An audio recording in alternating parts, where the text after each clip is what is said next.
विकास को एडमिट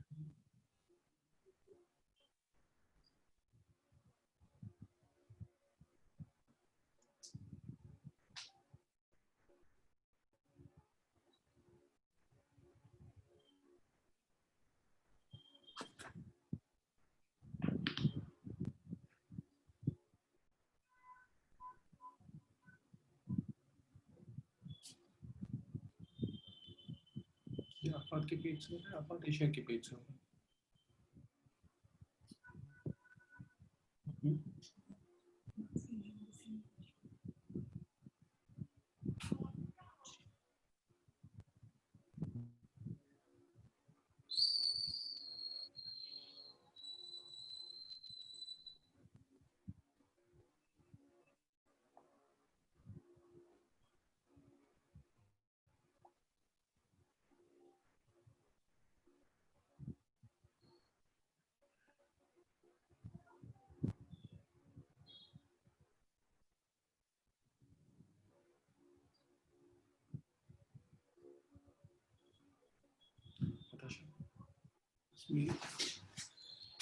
इसमें थीम है ना, यहाँ पे लिखिए थीम और फिर शेयर कीजिए।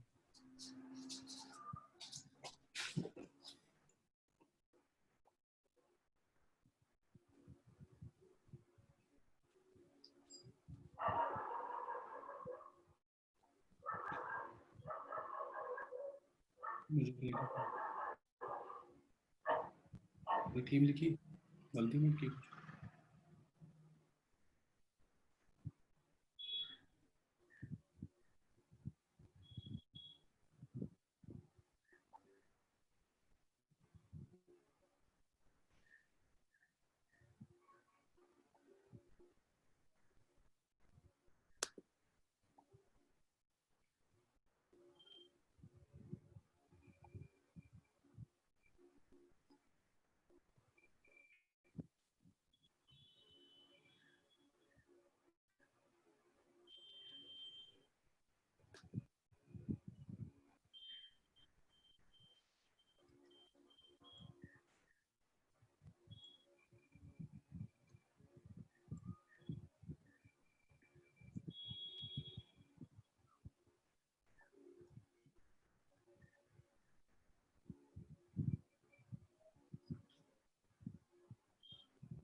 दे दीजिए।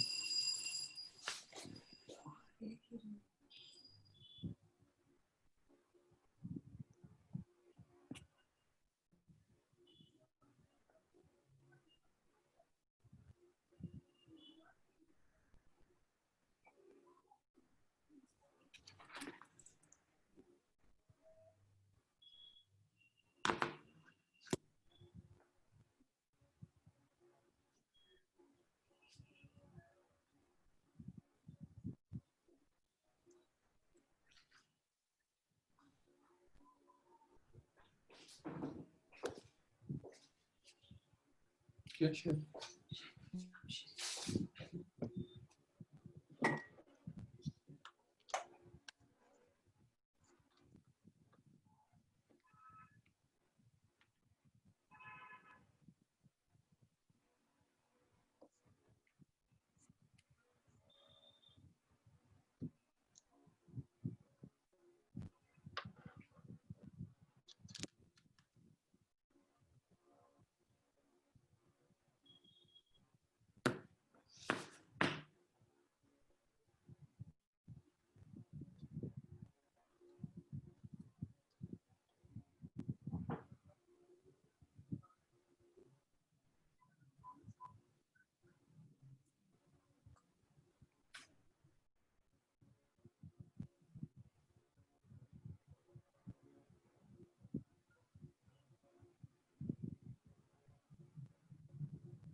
टीम को बोले हम बिगिन कर रहे हैं.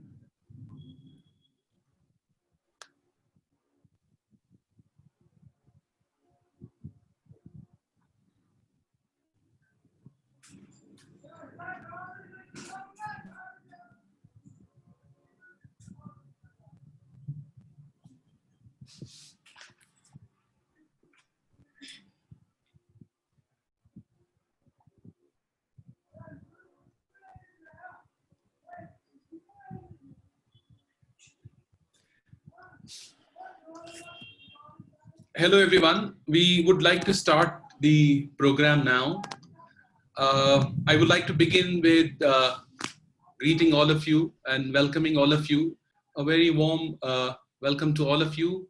Good morning to some, good evening to some, and good afternoon to some. We are having guests here from different time zones, so therefore different greetings. So first of all, I would like to thank all of our speakers who have kindly agreed to be speakers for today's very important webinar organized by Asian Federation Against Involuntary Disappearances. Asian Federation Against Involuntary Disappearances is a federation of family members, organizations from different parts of Asia. So we have 13 member organizations from different countries of Asia. And our headquarters is in Manila. And I am the chairperson of the organization at the moment. And our dear colleague, Nilda Lagman, is our Secretary General. So first of all, I would like to introduce our guests with a very short introduction for all of them for this program today, which we are doing on the impact of COVID on the human rights defenders, families of the disappeared, and the overall civil and political rights atmosphere. So I have the honor of introducing you to our very worthy guests. First of all, it's Professor Taeyong Baek. He's the vice chairperson of the UN Working Group on Enforced or Involuntary Disappearances. He's also the professor of law at the University of Hawaii. He's also, he was former research consultant with the Human Rights Watch. He's the legal advisor. He was the legal advisor of the Republic of Korea for the 56th UN Subcommission on the Promotion and Protection of Human Rights. Then we have the second guest, again, a very important guest for us. He's a very well-known human rights activist from Ireland, Brian J. Dooley. He is the senior advisor to the UN Special Rapporteur on the Situation of Human Rights Defenders, which is Mary Lawler.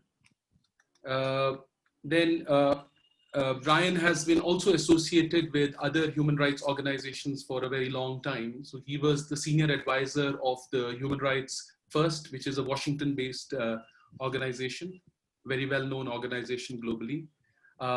Brian is also a visiting scholar at the University College London.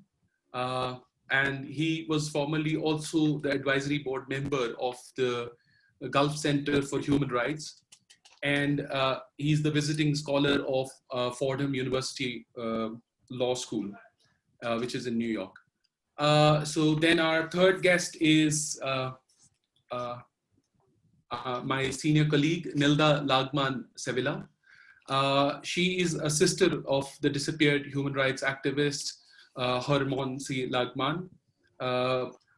She is very well known in Philippines. People know her very well in Philippines, a very active advocate of human rights there. She's the co-chairperson of our member organization in Philippines, which is FIND, Families of Victims of Involuntary Disappearances. She's also currently the elected Secretary General of the Asian Federation Against Involuntary Disappearances.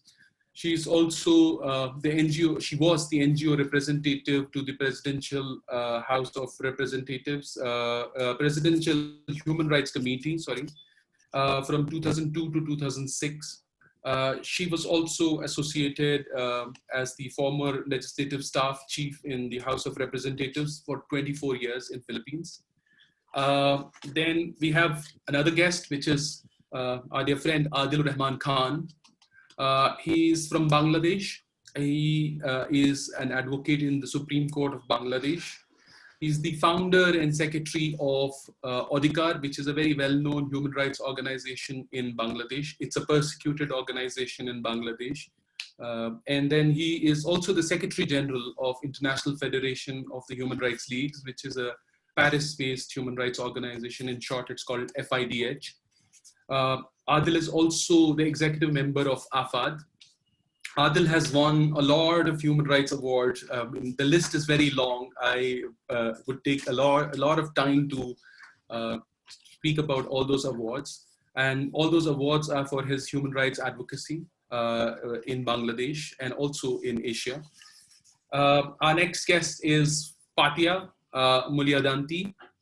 Fatia is from Indonesia. She is the present coordinator of the Commission for the Disappeared and Victims of Violence, CONTRAS. CONTRAS is a very well-known organization in Indonesia, and CONTRAS is also a member organization of AFAD. Fatia has been involved in the student press.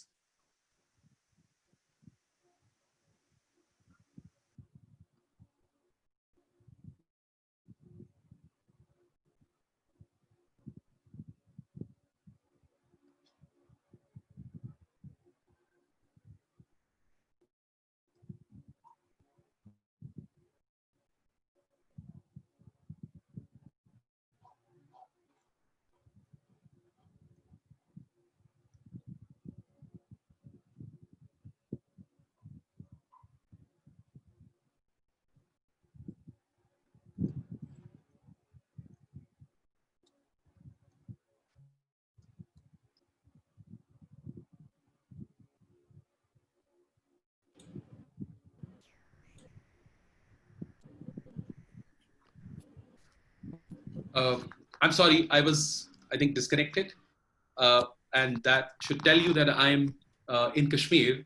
It is still a place which has internet shut down, and where internet is, we are working on 2G internet. So therefore, I'm sorry that you might have to also bear with us that Indian government is building democracy in Jammu and Kashmir. So you will have to bear with that inconvenience.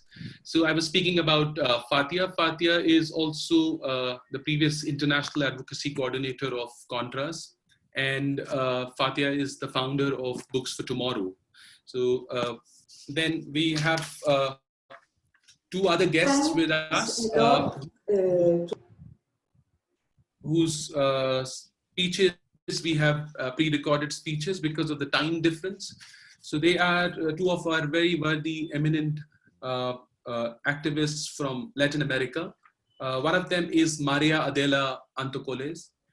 She is the sister of disappeared lawyer Daniel from Argentina. She is one of the leading activists in Argentina, and her organization, she's a delegate of the FEDIFAM, which is the Latin American Federation of the Association of Relatives of Detained and Disappeared Detainees. Then we have our last guest, which is Ruth Lanos. Ruth is also a leading activist and a family member of the disappeared from Bolivia. She is the chairperson of Bolivian chapter on human rights, democracy, and development.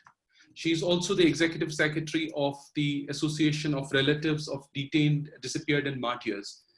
So for the last two speakers, we will have their recorded speeches, which will be shared later. But for others, they will be live participating with us. So without wasting much of the time, I would now get into the main session. And I would request my colleague, Nilda Lagman Sevilla, to speak about the Pan-Asian perspective of the theme for this today's webinar. Nilda, the floor is yours. Warm greetings from the Philippines. The COVID-19 pandemic has exacerbated the already difficult situation of the families of the disappeared. They reel from the devastating impact of the pandemic on the economy, even as they continue to be weighed down by unending pain and anguish of losing their loved ones to abuse of state power.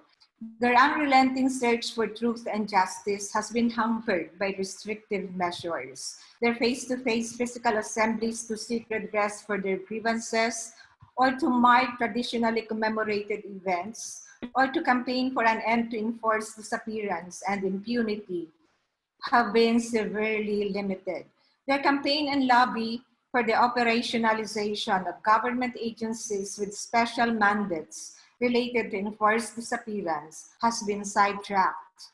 Prosecution of enforced disappearance cases has also been stalled, and worse, disappearances persist, even facilitated by the sparse people on the streets due to the lockdown. Despite the seemingly insurmountable hurdles, the families of the disappeared have remained steadfast in pursuing the cause of the disappeared. In fact, they have evolved into courageous human rights defenders, or HRDs, in the mold of the desaparecidos. Like most HRDs, they too face vilification, intimidation, false labeling, reprisal, and judicial harassment. COVID-19 has intensified the pre-pandemic challenges to HRDs that may even outlive the unprecedented health crisis. Added to the repressive laws and policies that narrow civic space are community quarantine protocols and directives that curtail freedoms of movement, speech, association, and peaceful assembly.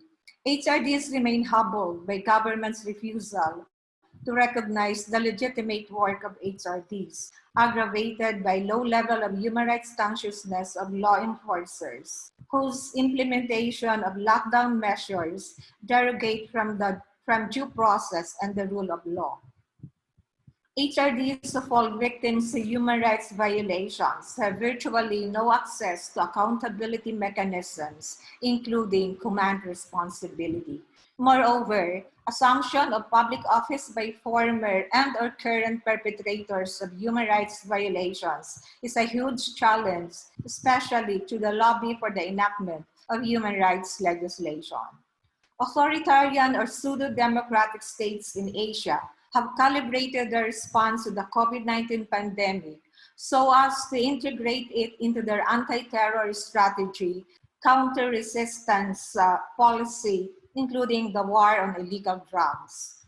Their obstinate focus on national security and public order has led to the weaponization of laws or legal institutions for political purposes. Instead of serving justice, laws are used for the political survival of the ruling elite to the detriment of human rights and fundamental freedoms.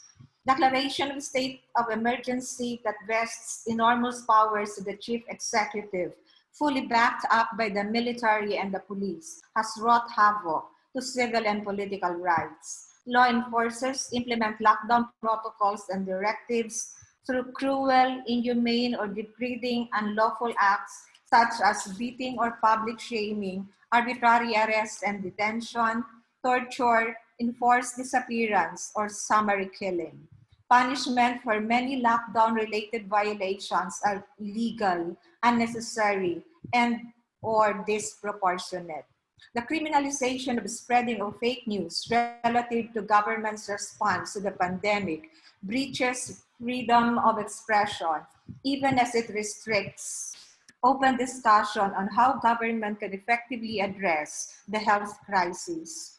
Hate speech accompanies exclusionary and discriminatory actions against refugees, migrants, indigenous peoples, and religious minorities. False accusation of spreading the coronavirus is used to justify border interception and denial of social protection.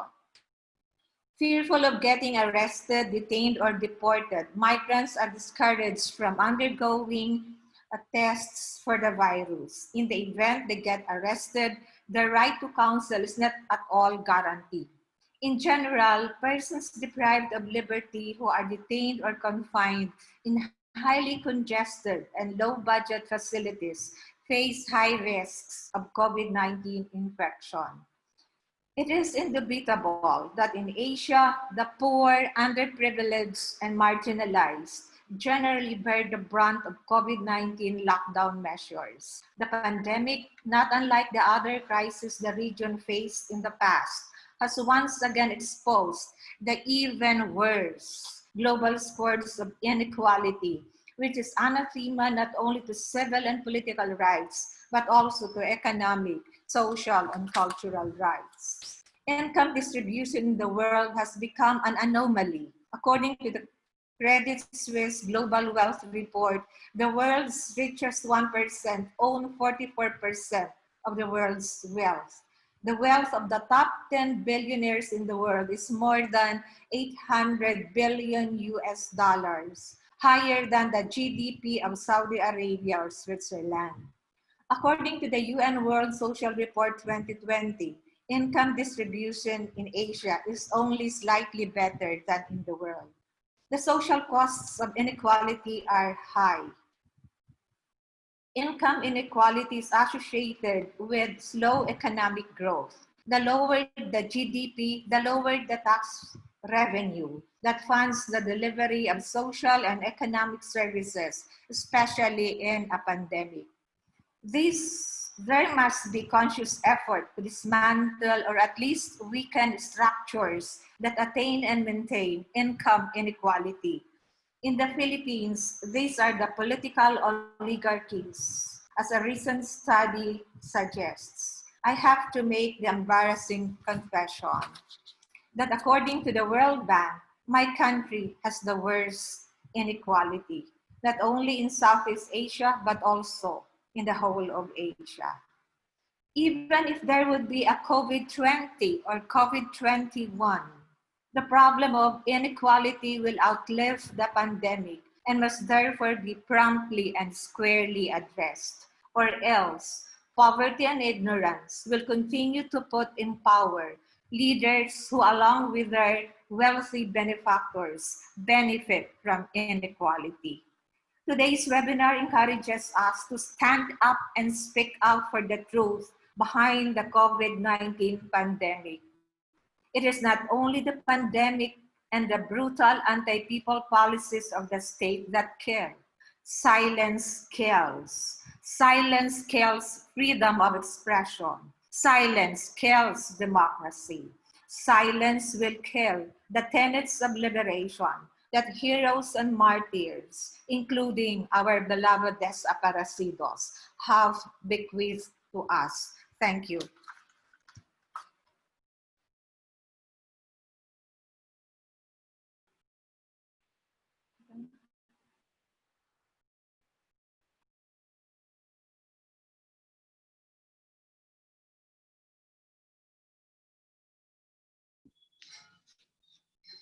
Thank you very much, Nilda. As you rightly said, silence kills the democracy. Silence kills the freedom of expression. And that is what human rights defenders across the world have decided, that they will not be silent at all on the crimes which have been perpetrated, and also on the crimes which are being perpetrated now in the name of COVID, which is used as a pretext. So now we would go to our next speaker, whose recorded speech we have here, and that's Maria Adela Antocolets from Argentina. So my colleague Kim is going to play the video of her speech. So Kim, please go ahead.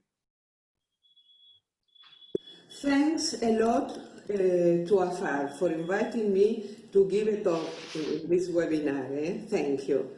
We are commemorating the International Day of the Enforced Disappeared, and it means our own day, as we are relatives, and therefore we are victims of the crime.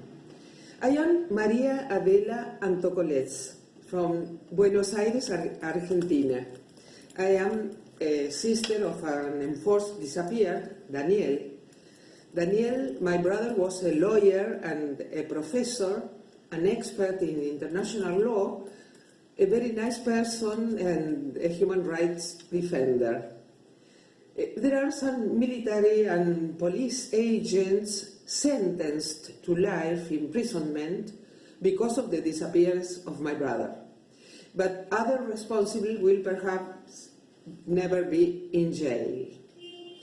I'm delegate of the Mothers of Plaza de Mayo founding line to FEDEFAM, the Latin American Federation of Associations of Relatives of Enforced Disappeared.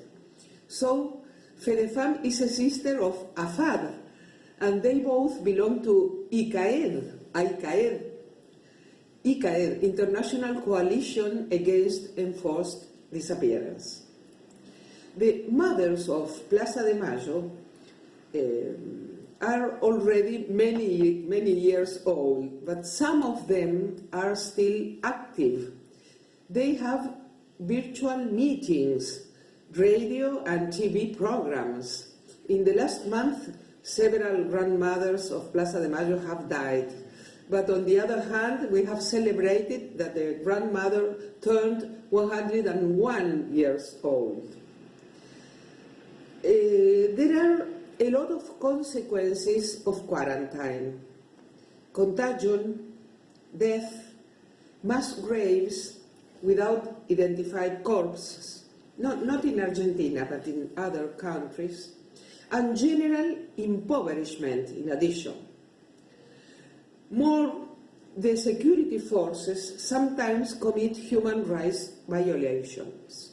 There are some enforced disappeared in Ecuador for violating the quarantine.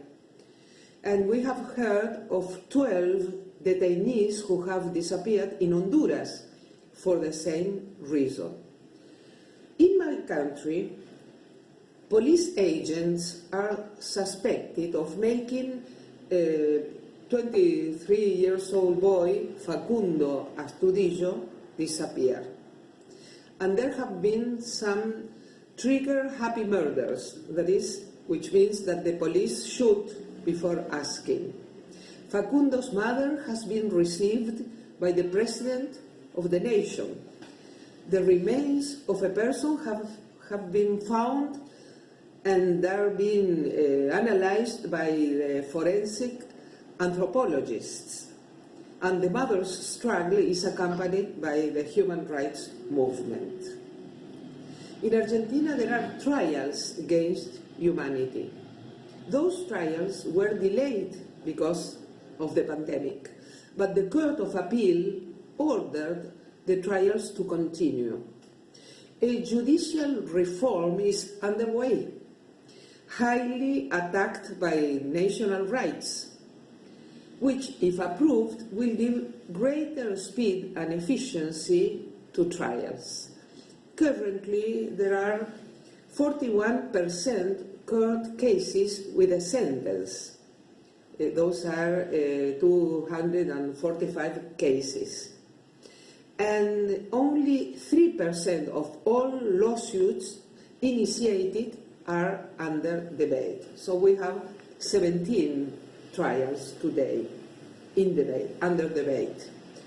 Quarantine gives us some opportunities to better study the situation of enforced disappearance in different countries and continents, to better disseminate the principles of the International Convention for the Protection of All Persons from Enforced Disappearance, and to strengthen ties with sister federations and associations, as we are doing in this webinar, since we seek the same objectives. As we say in Argentina, we don't forget, we don't forgive, we don't reconcile. As we say everywhere, COVID-19 won't live a lifetime, but the search for the missing will be until we find them. Thank you very much.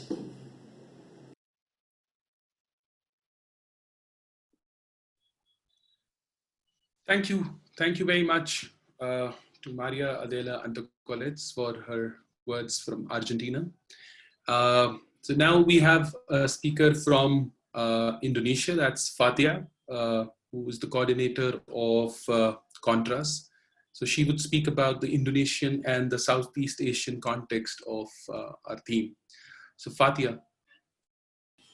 Okay, thank you very much, Kuram.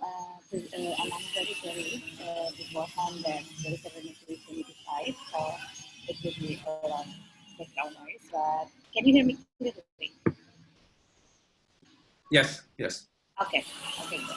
So yeah, I will start my explanation regarding how situation in Indonesia, particularly and in general in Southeast Asia, regarding the situation of enforced disappearance and then also forest offenders and other civil and political rights that we know that it's become very vulnerable during this time of years because there are a lot of securitization prepared by the government because of the reason that they are taking. For example, like in Philippines, we have Duterte. In Indonesia, we have Jokowi, and in other places that we know since the beginning, the impunity has not been really resolved by the government in Southeast Asia.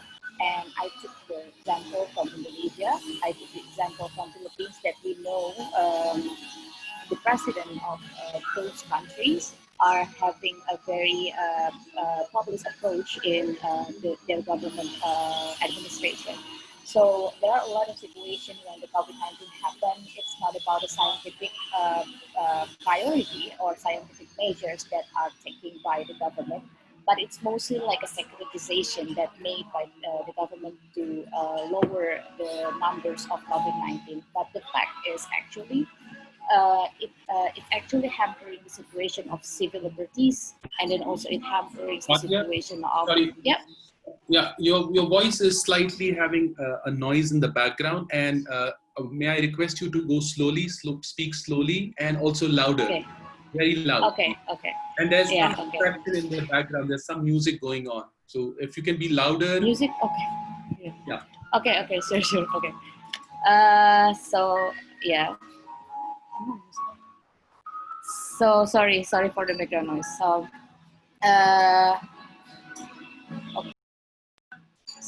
uh, when we know that the securitization is made by the government to tackle down the situation of COVID-19, we know that actually this is not a good approach by the government to make the securitization as their priority because it hampering the civil liberty situation in Indonesia, and there are a lot of attacks to the human rights defenders, and the situation of impunity, past human rights violations, and forced disappearances that already happened in the past are not being resolved and left behind because they are now really taking care of the how to regain the economic growth and then how to have like a political approach regarding the situation. So COVID-19 actually become a chance for them to pass several situation of the sorry for the discriminative laws. So as we know in Indonesia, there is a making of omnibus law, and then also another policy making process that is being secretly conducted by the House of Representatives. So when the people cannot actually protest to the streets or going to the House of Representative office, it makes us very difficult to mobilize people, and then it makes the situation as like a chance or like an opportunity for the government to pass all the discriminative laws that is still on the draft in Indonesia.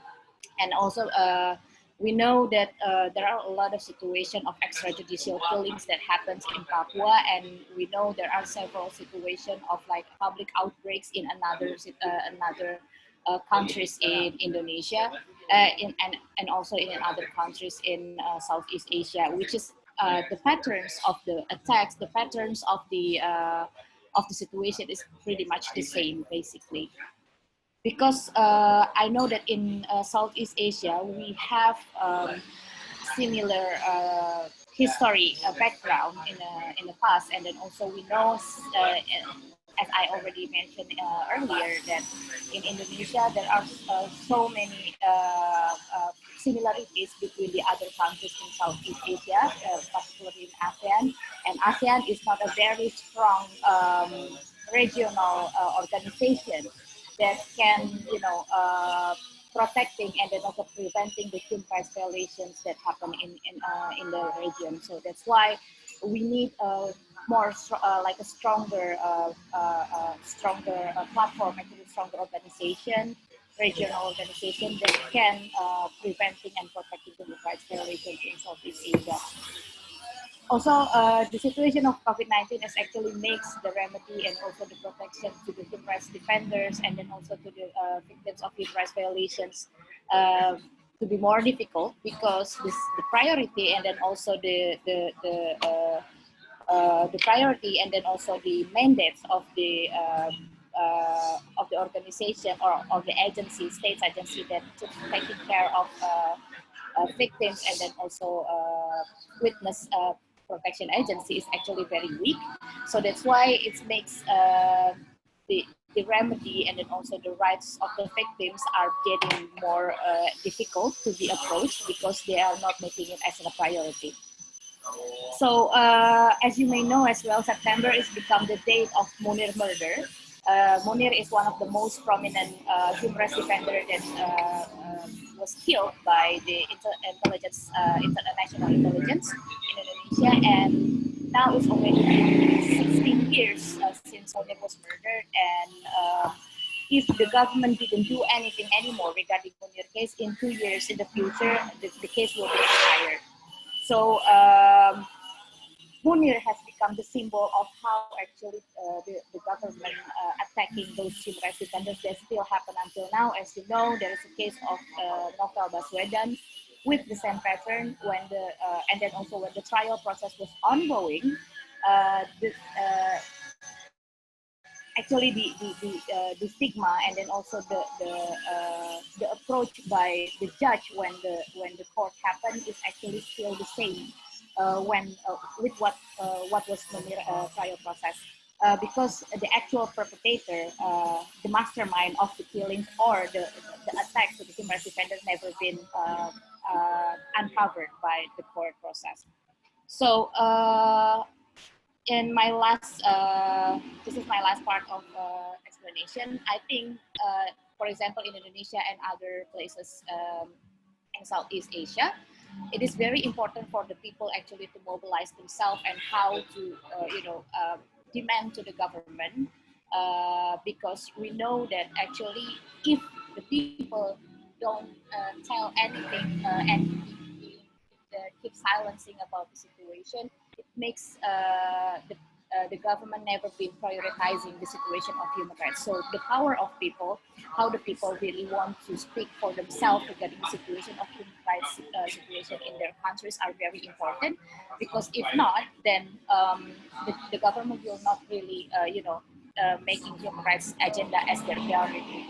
The thing is, if it is only the civil society organizations that speaking about human rights violation that happen in the countries, it makes they already know us, they already know our pattern of works, like we already under surveillance and everything. But when the people who says about what happened, and this is a very sickening situation, this is a very crucial situation that the government should take care of, as our experience in the last years, it's actually work, because there are a lot of people that voicing about the situation. So I think that's all for now. So we can discuss again later. Thank you very much. Sorry for the noises. Thank you very much, Fatia. Though there was distraction, but we could hear you well. We could understand your points. Thank you. I would now request my colleague Kim to play the video message from Ruth Lananos from Bolivia. So Kim, can you play the video? Dear friends from AFAD, it is really very emotional to address you at this important event, despite regional difference in language, history, and culture. The same pain and the same struggle unite us. fight the scourge of enforced disappearance and massacres. This August 30, 2020, for the International Day of the Victims of Enforced Disappearances, numerous activities were prepared by organizations of families around the world. Seminars, debates, concerts, many of them transmitted virtually, as this date found us in the middle of the COVID-19 pandemic that in many places keeps us locked up under quarantine. But this has not prevented us from continuing to report that enforced disappearances occur in more than 90 countries of the world. From Bolivia, received a big solidarity hug from ASOFAM. ASOFAM, the Association of Relatives of the Detained and Enforced Disappeared People who, since the 70s, together with the mothers of the continent, have been seeking through memory and justice. And it is precisely FEDEFAM, the organization that brings together the different organizations of relatives in Latin America, that in 1981 proposed this day, August 30, and 9 years ago, the United Nations officially recognized this day as a tribute to the struggle of relatives of Asia, Latin America, and other continents. I am grateful to AFAD for giving me the opportunity to address you and give a small contribution to the debate that you will have today. I feel honored to continue weaving with you a space of learning, solidarity, and memory. The impacts of COVID-19 on the families of desaparecidos. This important issue has not been worked on systematically yet, and some surveys or reflection are beginning to be carried out, as AFAD will do in this webinar. Some of the impacts that can be summarized are the following. There is evidence that shows that the precariousness of the families of disappeared persons has increased. In the context of the pandemic, economic, social, and cultural rights are affected. There is job and economic instability and precariousness for family members. In many cases, this situation has worsened because a significant percentage of family members didn't have a formal job or survived in the informal economy. Consequently, with the quarantine, their income has been totally or partially reduced. The situation is even more worrying for aging parents looking for their sons and daughters, as many suffer from chronic diseases, do not have access to health insurance, and therefore do not receive medical attention. This situation is still more aggravated in countries like Bolivia, in which there is not adequate and serious health policy. Quarantine was not used to prepare the health system and make the necessary medical purchase. But on the contrary, the pandemic was used to carry out corruption in the purchase of medical equipment, affecting, therefore, not only family members, but the entire population.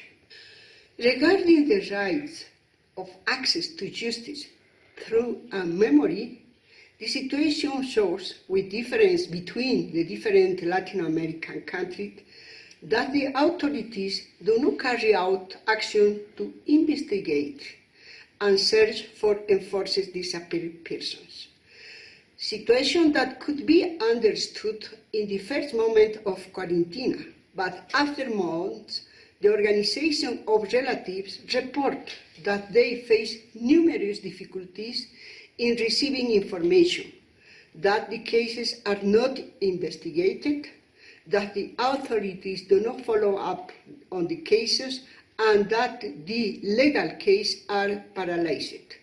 And the most worrying thing is that in some countries, the perpetrators who were on prison wanted to take advantage of the COVID-19 situation to leave the prison where they are serving their sentences.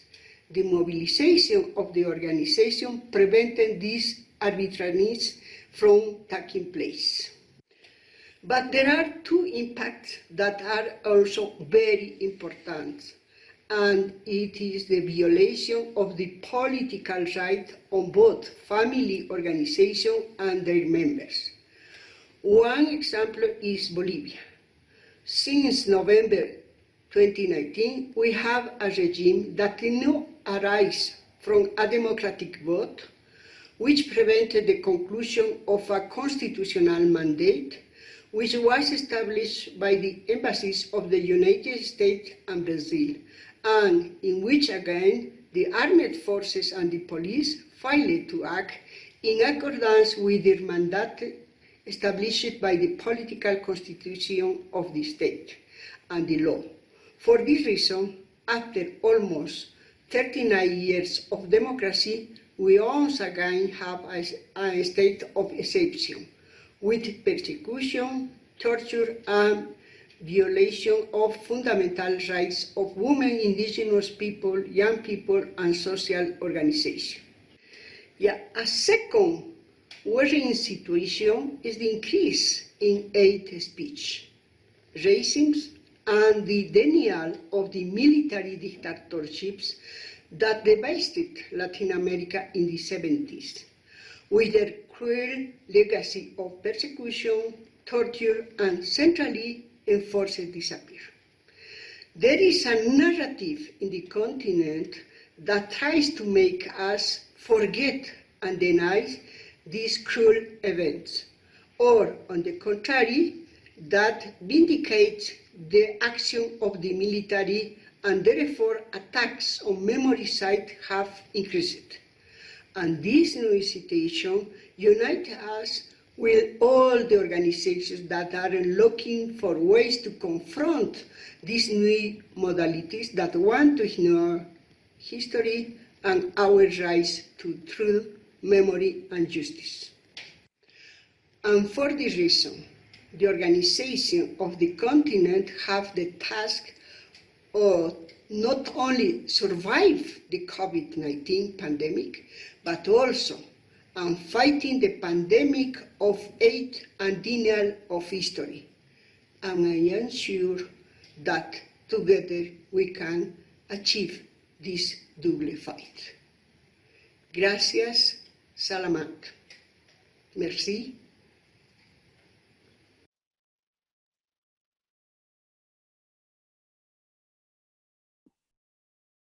Thank you to Ruth Leranos from Bolivia. Thanks a lot for her video message.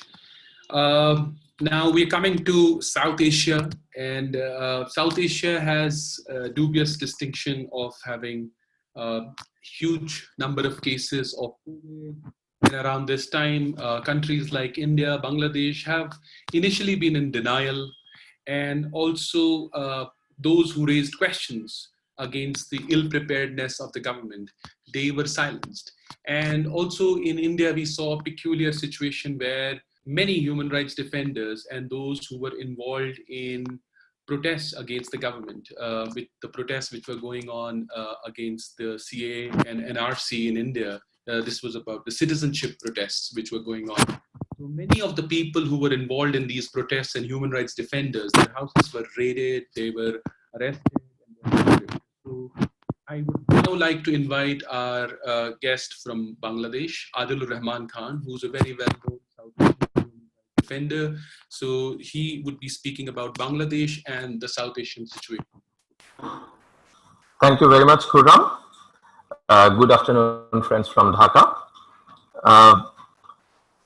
unlike many situations, South Asia, in respect of enforced disappearance, it's a continuing crime. Many South Asian countries are suffering from apartheid, authoritarian, or fascist regimes. Law enforcement agencies, intelligence agencies, or security forces are engaged in disappearing people who are having dissenting voices or just simply they are other. They are not seen as the mainstream people by the regimes. If I give you the statistics, in 80s, Sri Lanka had about 60,000 to 100,000 disappearances, and from 2005 to 2015, it continued during the civil war. Pakistan is having 2,200 approximately disappearances. In India, you have only in Kashmir about 8,000 victims. In Punjab, it's also 8,500 victims. In Nepal, it's 1,300. And in my country, Bangladesh, it's up to August 572. So where do we stand? It's a continuing crime. And why these crimes are happening? Because the regimes see these people as threats. Because these people talk about justice. Because these people think differently. These people speak differently than these regimes. And what the justice system do to them? The entire justice system has become dysfunctional. Not only the justice system, all the systems like human rights institutions, law enforcement, these are dysfunctional. And these dysfunctionalities help to disappear people by the regimes. When we talk about justice, the victim families, they move from door to door, from the offices of the agencies to agencies. Nothing happens to them. The wives are half widows, the children can't access resources, the property rights cannot be distributed. So it's a situation where everything is in limbo. Hundreds of cases have been submitted at the UN working group. Even the UN working group wanted to visit the countries. How many countries in South Asia has given permission? We have experts here. We can ask them, please tell the people who are listening today that how many times these governments refused. Because the whole South Asia is in denial. The country I'm coming from is in a dire situation. The country from where Khurram comes is in dire situation. And nobody knows who will be the victim next. So in this situation, where do we go? When the institutions are dysfunctional, where the government is in denial, when the law enforcement agencies are actively engaged in disappearing people, we need to mobilize ourselves. We need to move with the victim families and with the human rights defenders. We need to mobilize the alliances for justice. We need to mobilize people for justice and for change. The war on terror imposed lots of evil on us. War on terror has brought injustices in countries across the world. South Asia is suffering from everything. So to ensure justice, to bring back justice, we need to mobilize. We need to mobilize people like the friends of Khurram did before the COVID situation. In India, the young people mobilized themselves, and that is the only way for South Asia. We need to mobilize ourselves, and we need to push for justice. We need to expose the regimes, and we need to say that enough is enough. Thank you very much. Thank you very much, Adil. As you said, we need to expose the lies of the governments. And I think also the situation where COVID has exposed the governments also. It has exposed the hollow claims of the governments. They had claimed that they are developing their nations. So from United States to India, we see that people are suffering because of the lies of the government, because of the denial of the government. Also the place where I come from,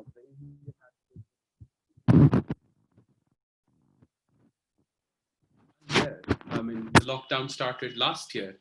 And that lockdown, we have now a COVID lockdown. So we are within a lockdown within a lockdown. So the issue is that governments are now using COVID as a excuse to further.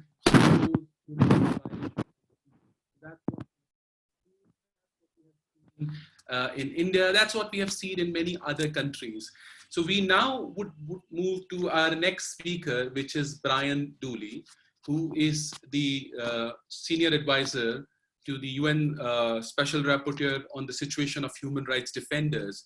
We would hear from him how the COVID pandemic has been used by governments and what is the situation of human rights defenders who are trying at this stage, even during the pandemic, to highlight the violations perpetrated by different governments across the world. So, Brian, yes. Thank you very much. And thanks very much for inviting me today. Mary Lawler is the new Special Rapporteur on Human Rights Defenders, and she sends her apologies that she couldn't be here today. She's asked me to speak instead of her, but she asked me just to read out a very short message to you all today. She says, "Dear friends, I'm sorry I can't join you today. Disappearances are such a cruel violation. I often think there is nothing worse than the endless waiting, not knowing whether your loved one is alive or dead." She says, "When I started in the 1970s doing human rights work, I was haunted by the stories of the disappeared during military dictatorships and the anguish of those who tried to find them, holding up pictures of their loved ones while they held vigils and campaigned ceaselessly on their behalf. I sat with relatives and listened to their stories and felt their sadness and their inability to find out what was rightfully owed to them, the truth. And nowadays, disappearances are used in so many situations. Hundreds of thousands of people have been disappeared in conflict situations or periods of repression in 85 countries, according to the UN. I know that thousands of families in Jammu Kashmir are affected by this horrible cruelty. Families are left bereft and devastated as they campaign against enforced disappearances and are in search of their loved. I salute your work." So again, Mary apologizes for not being here. I am very pleased, thank you very much, to have the opportunity to speak instead of her. Talk a bit about what did the mandate in May, about how COVID has been affected human rights defenders and their work.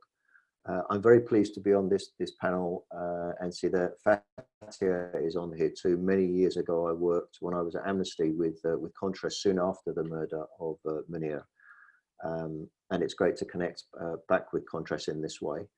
I want to say a quick word before we get into the issue of COVID and human rights defenders about what Mary has been doing the last couple of months around the issue generally of human rights violations in Jammu and Kashmir.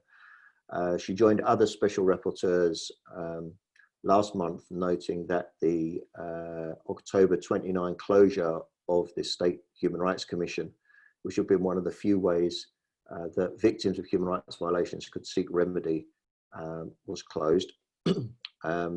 And that no information was provided to the public about what would happen to ongoing cases, including the hundreds of suspected enforced disappearances dating back as far as the late 1980s. More generally, we've seen how COVID has hurt and limited the work of human rights defenders. Now, of course, since Mary began the mandate in May, she hasn't been able to travel anywhere to meet human rights defenders. And so what we've been doing most days, virtually every day, is talking in small groups to human rights defenders from across the world, 2 or 3 at a time, and hearing about their experiences and hearing how they are trying to cope under COVID. Now, some of the experiences are different, but there's a lot of commonality in what we're hearing in the challenges from human rights defenders. We've spoken to human rights defenders who have themselves contracted the virus and who are trying to carry on their work despite illness or despite looking after family members who have the virus. There are those now who, because of lockdown, feel more vulnerable because they are confined to a particular place. One level of security or level of protection for human rights defenders in various countries has been that they've been on the move and very difficult to target for somebody who wants to physically attack them. Now, for many of them, that's different, where they are confined at home and it's very predictable where they are going to be all day and all night. And many of them feel a particular vulnerability around that. Many of them have just had to change the sort of work that they do. So while many human rights defenders have been, before the pandemic, been focused on advocacy or training, for instance, many of them now have had to convert into being service providers for their local communities, helping to distribute food and medicine and so on.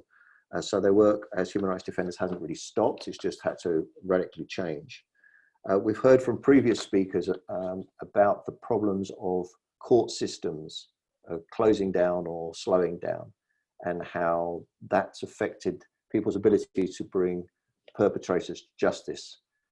This is an issue which we've heard of from dozens of countries across the world, where the pandemic is being used sometimes as a pretext to stop or slow down the prosecution of people who ought to be being brought to account.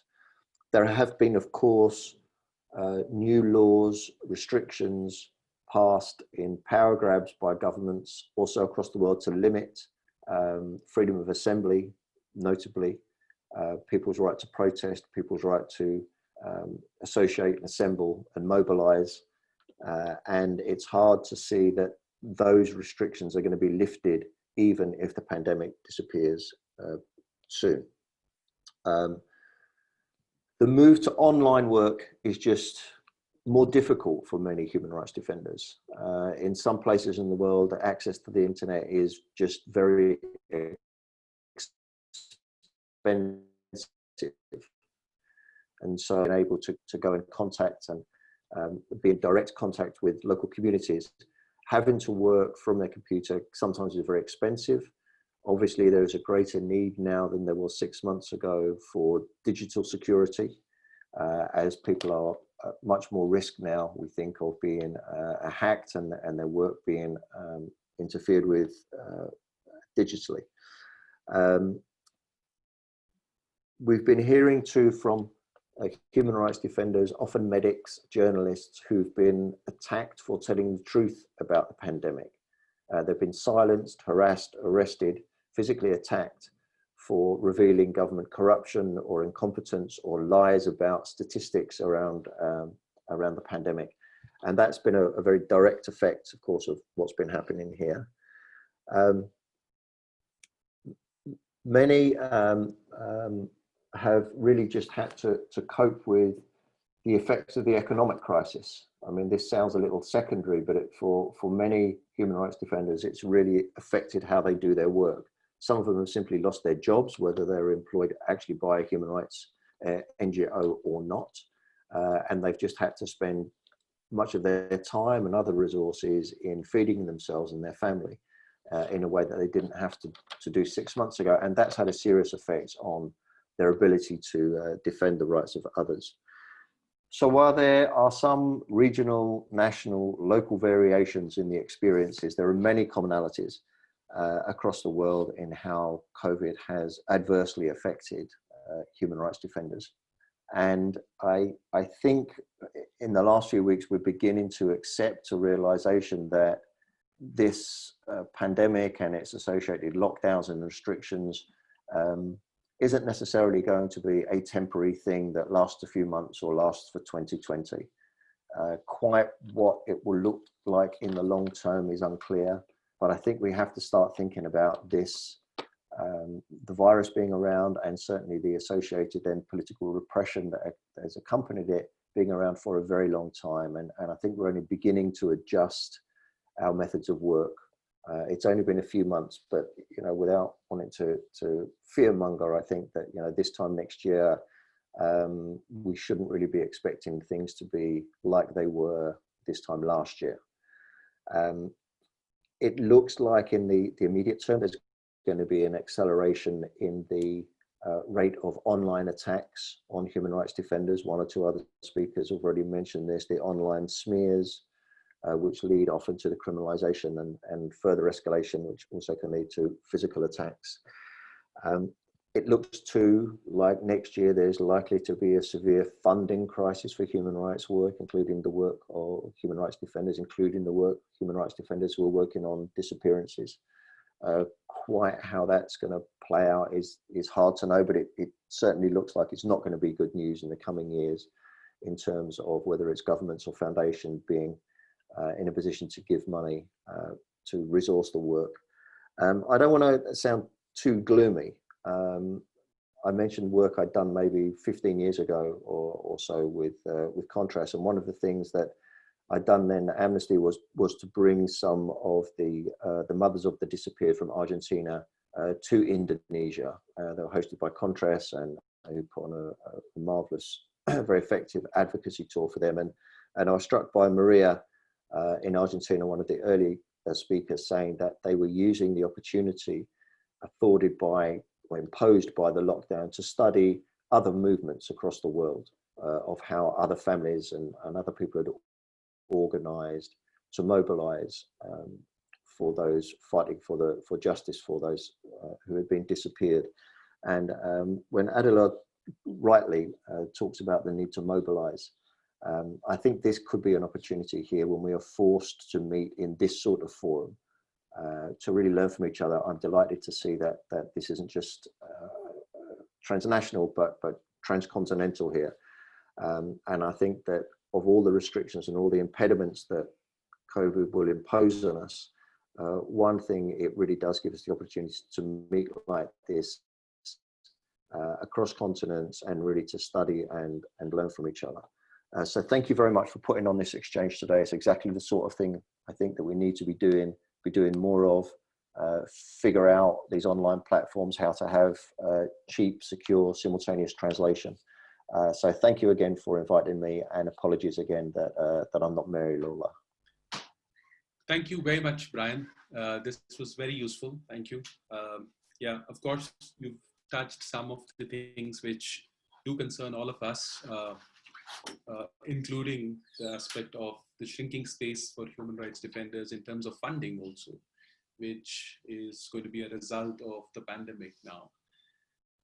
So yeah, I would now go to our next speaker, and that's the Vice Chair of the UN Working Group on Enforced Disappearances, Professor Taeyong Baek. We all know him very well, and we would like to thank him again for agreeing to speak with us. He's in Hawaii, and the time difference is huge. So it's still 2nd of September for him and a night time. So thank you very much for agreeing to be part of this conversation. So yeah, Professor Tayung Beg. Thank you very much, President Khurram Parvez.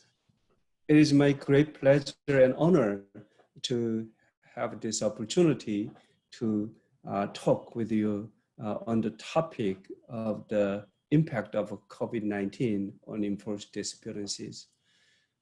I'd like to begin my presentation, first of all, thanking for your invitation to this event, and also would like to thank everybody who are here to consider and think about this tough challenge that everybody at this time are in one way or another suffering from. Especially, I'm very glad that President Khurram is energetically leading this AFAD after he experienced real unimaginable difficulties when he was trying to come to Geneva to attend the Human Rights Council meeting and also meeting with us, working group on enforced or involuntary disappearances. And no matter what happens, I know that President Khurram is working because there are people who are working together in solidarity to achieve, human rights protection and also to eradicate all of those heinous crimes of human rights violations. As you know, this year marks the 40th year of the existence of a working group on enforced disappearances. I don't know whether this is something that we should celebrate, but it is at least something that we should remember. Working group being established by Commission on Human Rights in 1980, February 29th in 1980. We have existed 40 years by now. And during this 40 years, the working group tried to fulfill its mandate to help, on the one hand, families to ascertain the fates or whereabouts of the disappeared family members, and on the other hand, seeking solutions to solve or eradication of this serious human rights violation of enforced disappearances. Nevertheless, the enforced disappearances continue to occur all over the world. And out of around 55,000 cases that we have documented, 45,000 cases remain unclarified in the record of working group database, many going back decades. With this ongoing problem of enforced disappearances, under this new situation of a COVID-19 challenge, the situation is increasingly worrying as the search and investigation into enforced disappearances are frequently being put on hold because of the restrictions introduced as a result of the pandemic.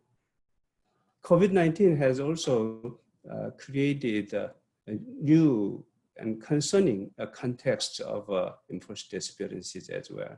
We have seen examples of compulsory quarantine in places of deprivation of liberty, during which family members do not know the fate and whereabouts of their relatives. Even special procedure generally are very much concerned on the impact of COVID-19, and many activities had happened. And as of August 27, 2020, I counted 97 press releases were issued by special procedures. And also there were guidance, tools, and other principles. Our working group, in cooperation with the Committee on Enforced Disappearances, which is a treaty body, had issued also a statement to mark the International Day of the Victims of Enforced Disappearances on August 30th. And in that statement, we asserted that states around the world must still act urgently to prevent and investigate enforced disappearances during the COVID-19 pandemic, and the search for the victims must continue without delay. There are many allegations of enforced disappearances received in the context of the COVID-19 pandemic, and these also are really an issue that should be paid attention to. Victims are often being forgotten, and families are suffering, not knowing the fate of their loved ones. Search and investigations are continuing obligation that must be carried out with health precautions being taken as necessary. We underline the need for states to ensure families are promptly and systematically informed of any quarantines. We are also concerned that the suspension of visits has, in some cases, led to a complete absence of contact between detainees and relatives or representatives. Continuous contact must be also ensured, for example, through phone calls or electronic means, and detention monitoring must continue. Alternatives to custody should be considered, and adequate health care and assistance provided. The COVID-19 pandemic is an added threat to the health of those victims of enforced disappearances who are kept hidden in official or unofficial places of detention. In this sense, we strongly urge the government that they must consistently register all detainees and provide up-to-date information as to their fate and whereabouts. COVID-19 has also created additional risks for migrants. The working group had issued a joint statement on migrants last year, as you know, and we now call for concerted efforts to ensure that the search and investigation into the disappearance of migrants continue, and that no state forcibly return or extradite a person to another state where he or she would be in danger of being subjected to enforced disappearances. Along with this statement, the working group has also tried to address the problem of COVID-19, and we are currently working, again, in cooperation with the Committee on Enforced Disappearances to finalize key principles on COVID-19 concerning enforced disappearances. As I already mentioned, this COVID-19 is of concern that related measures have reduced the capacity of all actors to take necessary action to search for disappeared persons and to investigate their alleged enforced disappearances. And the measures adopted to fight against a virus such as confinement or the redeployment of security forces to control their implementation obviously affected the capacity for action and reaction by the family and relatives of disappeared persons and the organization that accompany them, but also of the state authority in charge of search and investigation. So considering all this situation, we currently are trying to articulate around 9 principles. I will introduce briefly what are the principles, and then we'll conclude what I'm presenting. So the first fundamental principle is that enforced disappearances remain strictly prohibited in all circumstances. There is an additional risk of states using this pandemic and associated states of emergency as a cover for enforced disappearances, and it should not be ground for justifying any enforced disappearances. And next one is that search and investigation into enforced disappearances cannot be discontinued or postponed. This is a very obvious principle. Additionally, information on individuals deprived of their liberty, including those forcibly quarantined, should be provided to their families, and monitoring should continue. So all these are obvious, but once it happens, the impact of those lack of information is dire. Suffering is huge, and many, in fact, are suffering at this time with these problems. Alternative to custody should be considered, and adequate health care should be provided to detainees. Bodies of the deceased should be dealt with in a manner permitting identification by relatives, and remains should be treated in line with their tradition, religion, or culture. So unfortunately, along with this COVID pandemic, some deaths happened, but it should not be used as a cover-up of enforced disappearances, and also the way how they treat the death should be also considering all these cultural aspects and also family members' emotions as well. Access to information should be assured. Relatives of a disappeared person, their representatives, and surviving victims of enforced disappearances should be supported and empowered. Relatives and organizations attempting to establish the circumstances of enforced disappearances should be protected from harassment or reprisal. We recently have heard a lot of reports, especially from some Asian countries, where human rights defenders, especially victims of the families of the disappeared, and also human rights defender regarding enforced disappearances, are harassed by government or governmental agencies, which should be stopped immediately. Enforced disappearance of migrants should be prevented and terminated as in the same vein.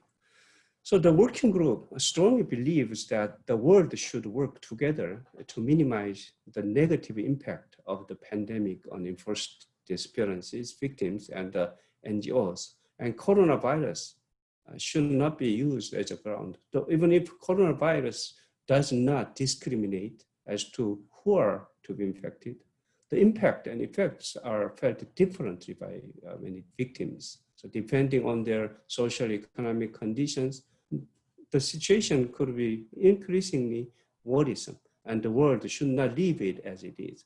So we strongly affirm our support and solidarity with all victims of enforced disappearances, their relatives, and those helping them.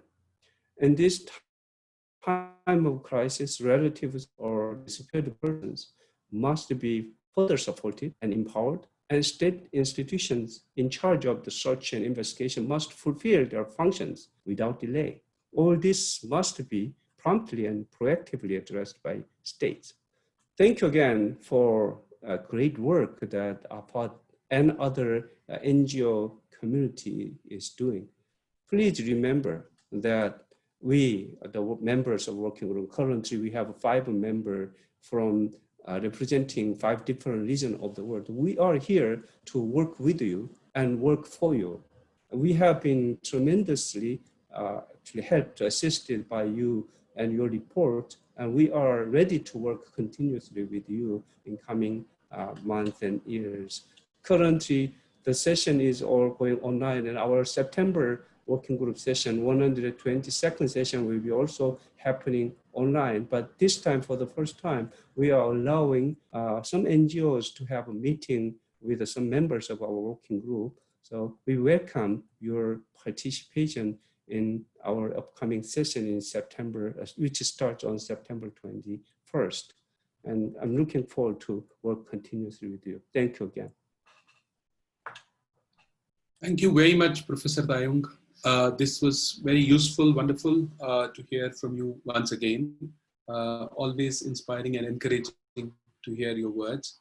And thank you for your offer of engaging with the UN Working Group on Enforced Disappearances in the coming session.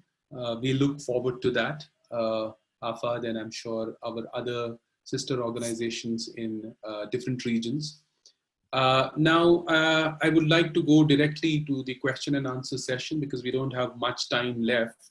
So there is this first set of two questions I would like to combine. These are for Professor Tayong. This is a question from Saira Rahman from Bangladesh. She's asking if there was no ED, enforced disappearances, then the families would not suffer so much. How do we fight to end enforced disappearances when our governments deny that it occurs? And there's a similar question to this by Lara Jasani from India. She's saying there is no acknowledgement of enforced disappearances and no recognition or remedy in domestic law. Meanwhile, constitutional recognition, for instance, in India under habeas corpus laws is diluting tremendously in courts. What can be done to push for access to remedy, domestic policy, enforcement of law, and justice for all? So, Professor Tayong Bek. I was really, thinking your questions important and needs a serious, questioning and consideration. In fact, enforced disappearances are ongoing, and it's so hard to stop or end. And as we all know, it is a continuing crime. So the past enforced disappearance cases are also not being resolved properly. But I would not say that the government is completely denying everything. Sometimes the governments try to come up with some information on the fate or whereabouts of the disappeared, but they are often not sufficient to end or clarify the cases. And sometimes this process is done by the government with a governmental perspective without civil society's engagement. So in some country, the governmental visit to the victims of family member were kind of perceived as additional intimidation or violation, even if government think that it is an effort to help the victims. So and in some other country, however, the government is completely denying, or even some government is going backward from the promises that they had made. So different governmental context gives us different type of challenges. And unfortunately, in terms of the area or region of Asia, we have seen a lot of new or aggravation of a situation, including places where President Karam is from, or also some South Asian countries that are raising again some concerns which are not really helpful for the clarifying the cases of enforced disappearances. So how can we end this serious human rights violation condition? I fully agree with Mr. Adila's comment that there should be a movement or act from the victim and civil society. And also those should be channeled through the international community, and also the government should hear those voices, and government should also learn how to end, how to completely resolve this issue, to build a new bridge toward a better future where human rights violation will not be continuously happening. So we have a lot of work to do, and those changes, complete transformation of our society to end this foundation for this human rights violation should be continuing, and that will end, I think, eventually these human rights violations. So I'm not saying that there is no hope. As you may know, I'm from South Korea. In 1980s, I have been imprisoned twice, and we have experienced tremendous human rights violations at the time. But we are gradually changing, have experienced some changes. Even at this time, civil society movements are still very, very active. And that kind of international solidarity, cooperation, and also the building strong international movement will eventually make changes. Secondly, in some country, the legal system really does not work. And in that sense, I again would like to emphasize that on the one hand, continuous training and also efforts to enhance the legal education and also efforts to use not only pre-existing system and also continuous efforts to improve those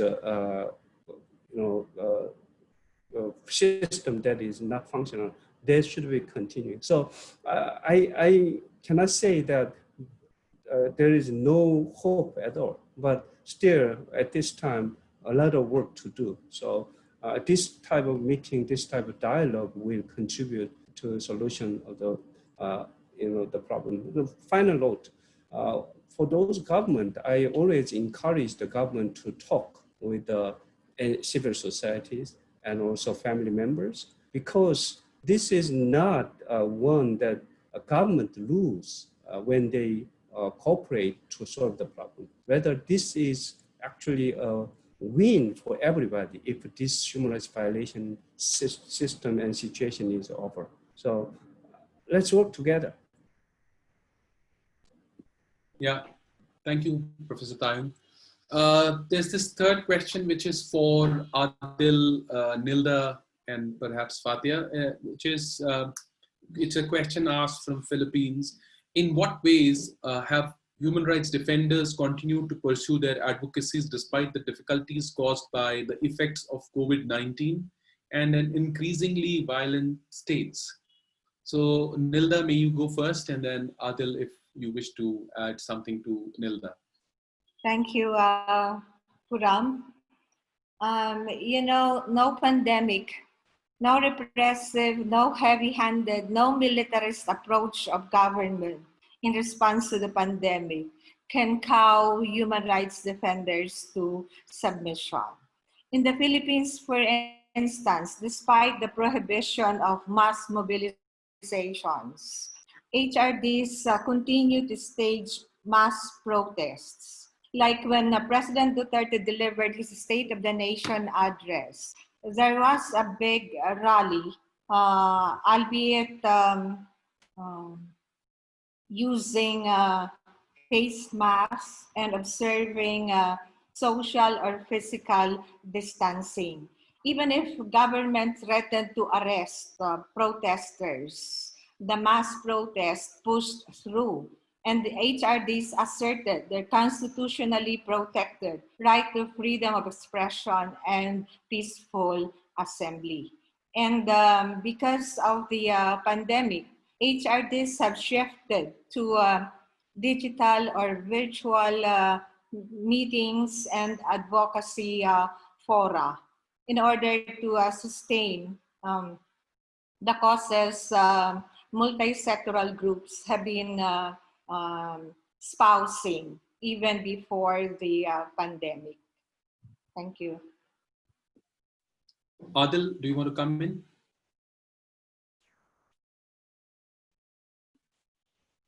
Adil, are you still with us?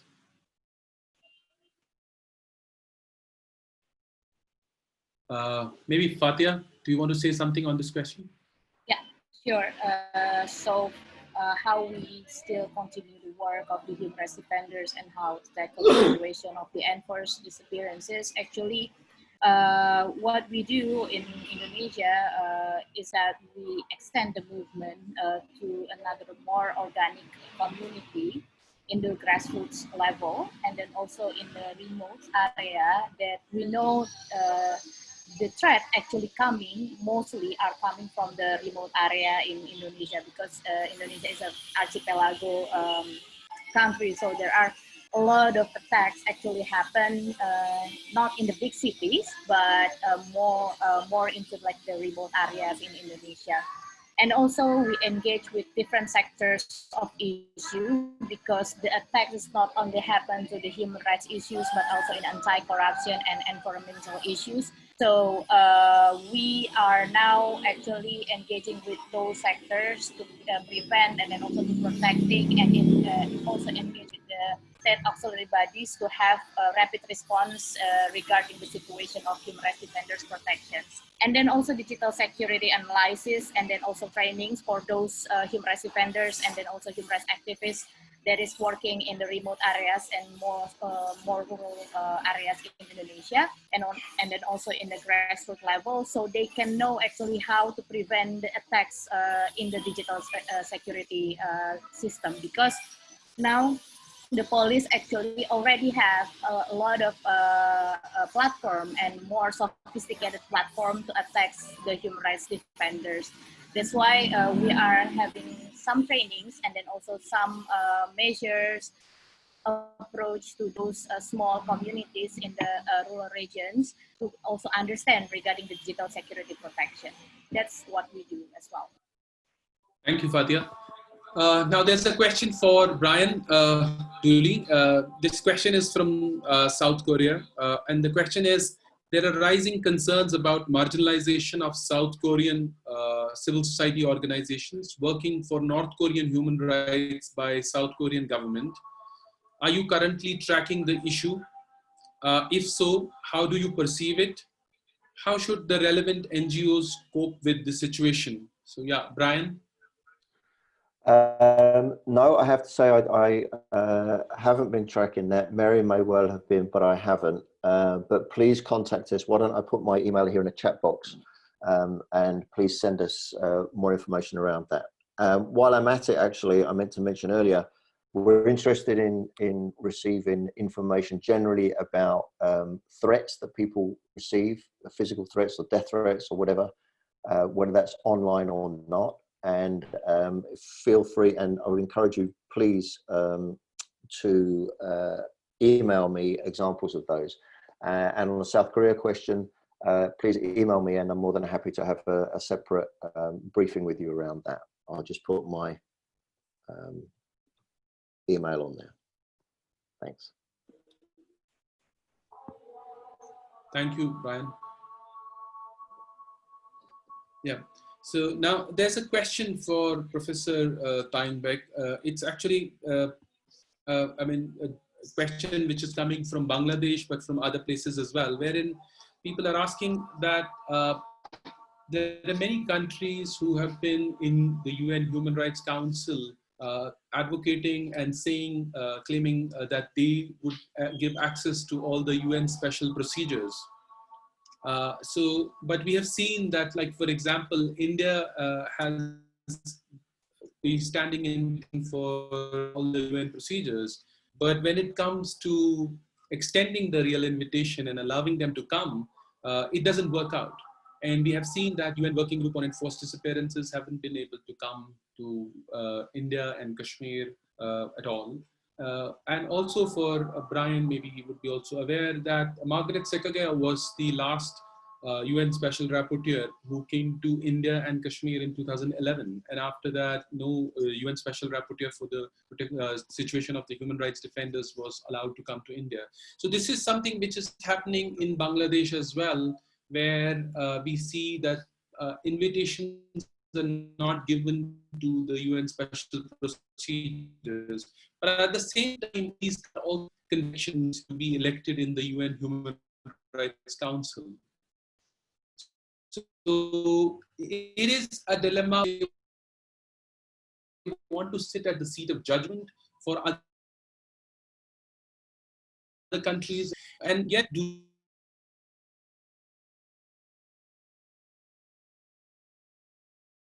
not allow UN procedures, UN special mechanisms. So maybe both Professor Tan and then maybe Brian, you can also respond to this. So Professor Tan, we have been trying very hard to sometimes pressure the government or sometimes lobby the government to accept our request for invitation to visit the country.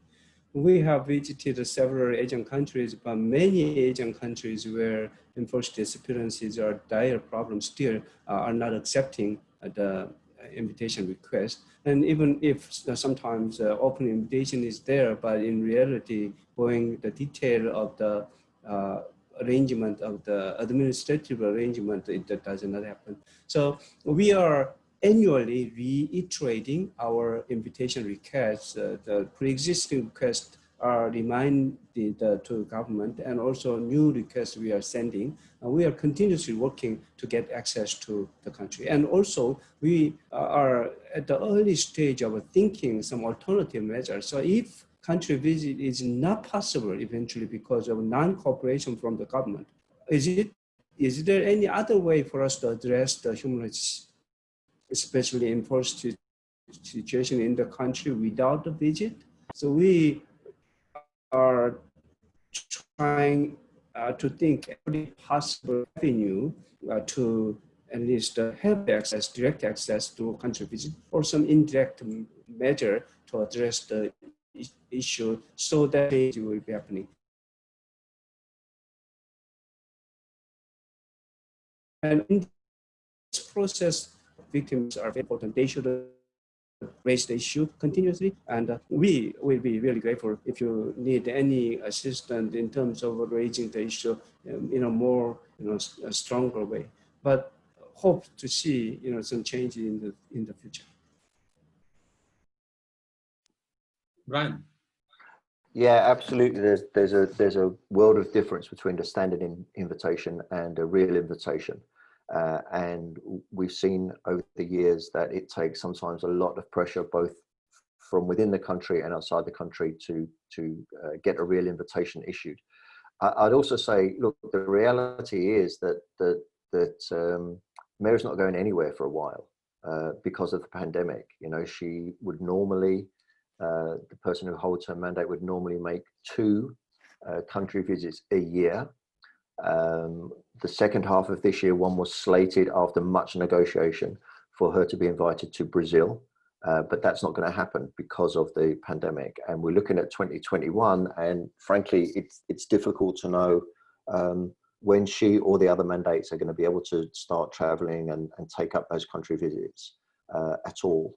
I'm not saying that there's never going to be another country visit again, but it's hard to know when it's going to be. And absolutely, I take your point about nobody from the mandate having been since 2011. The previous mandate holder, Michelle Forst, for absolutely good reasons, spent a fair amount of time concentrating on Latin America, including on the issue of disappearances. But it did mean if you're restricted to 2 a year, that other regions of the world get neglected. Nobody from the mandate, which has now been established for 20 years or so, has ever been to the Pacific. The mandate has not been to sub-Saharan Africa for 6 or 7 years too. So trying to balance all of those things is difficult in the first place in terms of who gets the attention of the visit.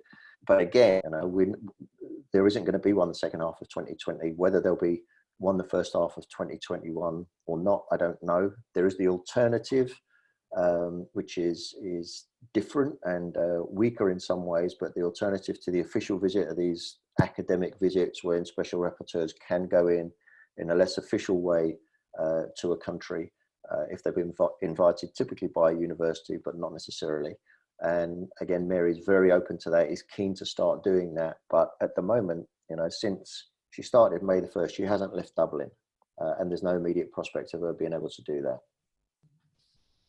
Thank you, Brian. But I think the pandemic has helped us in breaching some of these hindrances. So for example, in the past, we would have to invite the special procedures to come to the countries, physically visit and take visas and enter the countries. But now we are exploring the possibilities of organizing these sessions online. I think if we have been able to breach it, let's use it maximally. Let's try to ensure that the special rapporteurs are able to engage with different civil society organizations from across the world, which those areas have been made inaccessible by the governments. Like, for example, we know the situation in Myanmar for the Rohingyas. We know how situation is for Uyghurs. So these inaccessible people have to be accessed. And I think internet provides an opportunity for us. And that's where I look for an opportunity for Kashmir as well. Absolutely. We are also trying to develop some, like a follow-up report or some other way of raising country-specific issues, even without revisiting the country. So absolutely right. We have various kind of creative measures, including this internet measure and other creative way to address the human rights issues in different countries. Sorry to interrupt, Brian. No, fine. I was just going to say, Karan, that's absolutely right. And as I mentioned, we've been trying to meet human rights defenders every day online. And one of the small consolations, I think, in having to adapt our work is that the pandemic, in a sense, is a leveler in that if you can have access to the internet, then you can access some of the special rapporteurs and the mechanisms, whether you're in the middle of nowhere or you're in a capital city. And so we've been trying to make an effort to talk to human rights defenders. It's one of Mary's listed priorities to access human rights defenders working in remote or rural or isolated areas. And so we have been able to talk to people, again, sometimes there's a language issue, but we generally overcome that, who are not plugged into that usual network of human rights defender networks. They're not on that on that system where they know the foreign embassies and they come and backwards and forwards to Geneva. We're managing to reach human rights defenders who really have had no contact with any of the independent UN experts before. And so we're making a conscious effort to do that, and that's working. I mean, sometimes the vagaries of the internet, coming in and out, but certainly that's an opportunity now that people are getting access to the likes of Mary and the other special rapporteurs who really would have struggled to do that 6 or 12 months ago. Thank you, Brian and Professor Taim. I'm conscious that we've already extended by 10 or 11 minutes. I would want your permission to extend it for another 5 minutes so that I can take 2 more questions. One is a question from Nepal. A member from there is asking that the Working Group on Enforced Disappearances had visited Nepal in 2004, 2003 and 4. Nepal had the highest reported cases in the UN Working Group. There were around 458 outstanding cases in Nepal before the WGEID. What is happening to these cases now? So that's the question which Bikash is our representative from Nepal who's asking this question. And he's also asking, in many cases where UNHRC provided its views, but the implementation remains poor. So how can we deal this situation? What are the major hindrances for the special procedures? So Professor Taim, would you like to respond to this? Yes. In fact, there are different countries have a different leftover outstanding cases. I have on my list 480 cases from Nepal and 1262 from Bangladesh, 420 cases from India, and 6,000, more than 6,000 from Sri Lanka and others. So we have cases still outstanding, and all of the cases are actually remaining open. And we continuously keep trying to keep those additional information updated, and any new information is received, we communicated it with the government or with the source so that we can follow up on that. So those cases, all the cases are not given up, not forgotten, but unfortunately, in many cases, no progress we are seeing. So we are, as I said before, we are trying various ways to address those outstanding cases and make some progress, and sometimes through direct interaction with the government. And even if it is not much known, we are actually talking with the governments, and in Geneva or sometimes in other forum. And governments sometimes are cooperating, but at other times, the cooperation is very minimal. And it's frustrating sometimes when the government completely denies. So in Nepal, we are aware of the situation. We are continuously following the situation. And again, Bangladesh and India, Pakistan, we have many ongoing issues on our list as urgent, and we will continue to work on that. That's all I can say at this time. Yeah, Professor Taim. There's another question for you from Pakistan. which is that has there been any follow-up by UN Working Group on Enforced Disappearances after their visit to Pakistan in 2012? Yeah, And then actually, a related question, sorry, what more can the UN WGEID do for Pakistan as the issue of ED still persists and pending cases are unresolved for years? Yes. in terms of Pakistan, as I referred to, we had a country visit, and country visit report had been issued. And 2 years ago or 3 years ago, we have also done additional work on Pakistan, issuing a follow-up report without visit. And it was also based upon efforts from a lot of NGOs who submitted additional sources. And we also gotten governmental responses, which had been reported back to the international community through UN system. Yeah, Pakistan is trying to reduce the number of outstanding cases. Sometimes the information that Pakistan governments provide end up to clarify cases, but there are still many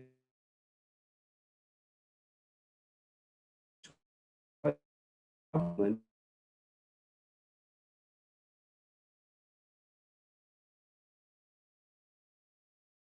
so if the had this is how can we identify continue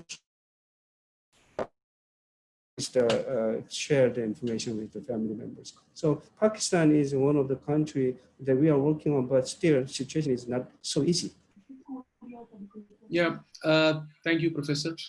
There's this question from Kashmir, but it's relevant for others as well. I mean, I will ask it, rephrase it so that it becomes a general question. It's about image of some of the countries which are democracies, like India, where they are positioning themselves on a higher moral pedestal, claiming to be democracies, claiming to have rule of law, but they are no different from authoritarian regimes, whether it's Egypt or whether it's China. Yet the international community buys or gets swayed by the propaganda of these countries which claim to be democracies, but their human rights standards are also equally bad. So, but because of their image, the human rights defenders in these countries, different countries, are faced with a problem of persuading the international community to speak equally on these issues. Like, for example, we see how international community mobilized itself on Hong Kong, but it did not do so on Kashmir, or it did not do so on many other issues around the world. So for both of you, Professor Tayong, and also for Brian, I mean, how do human rights defenders deal with the prejudice of the governments? How they work not for principles, but for interests? So how do we navigate our ways for the advocacy, effective advocacy? Professor Tayong, maybe you can go first and then Brian. I was about to say that Brian, you first this time. Okay, okay, maybe Brian first. Okay. Yeah. Brian, do you want to go first? I think he got disconnected. Okay, so Professor, I will do it. Yeah. So along with, as we see with the COVID-19, sometimes internal security situation or national security conflict situation has been used to justify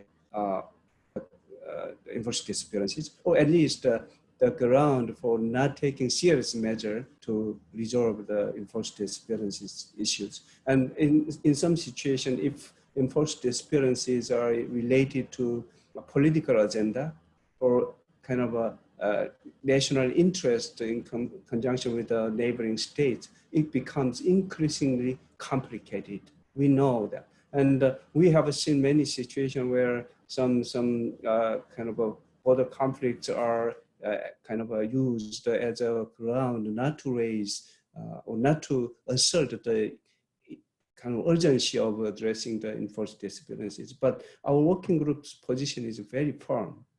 No matter what, situation of, challenge existing, still it cannot justify enforced disappearances. And the government is under the obligation to search of the disappeared and investigate that experiences. So I fully, subscribe to your concern that you raised when some situation it is not easy to raise, but it should not be like that. And enforced experience should be eradicated, ended soon. Thank you very much, Professor Tayung, for this clear answer. I am very conscious of the time, and we have actually spent around 1 hour and 50 minutes already. So it has been a very successful and a very meaningful program for all of us. I would like to thank all our participants, all the speakers, especially Professor Tayung Beg, Ryan J. Dooley, Nilda Sevilla, and Fatia Mulyaganti, and Adilur Rahman for your speeches, and also for the recorded speeches from Ruth and Maria Adela. So thank you very much. And I would also like to thank my team in AFAD who has been able to handle the logistics of this program despite difficulties of distance and technology. All the challenges we have successfully overcome this time. So thank you very much, everyone, for your wonderful words and wonderful participation. And thanks to all those who asked questions. I hope we have lived up to the expectations of all those who have participated in this program. So thank you very much. Thank you. Thank you very much also to you. Thank you very much. Thank you, AFAD, for convening this event. Thank you. Thank you.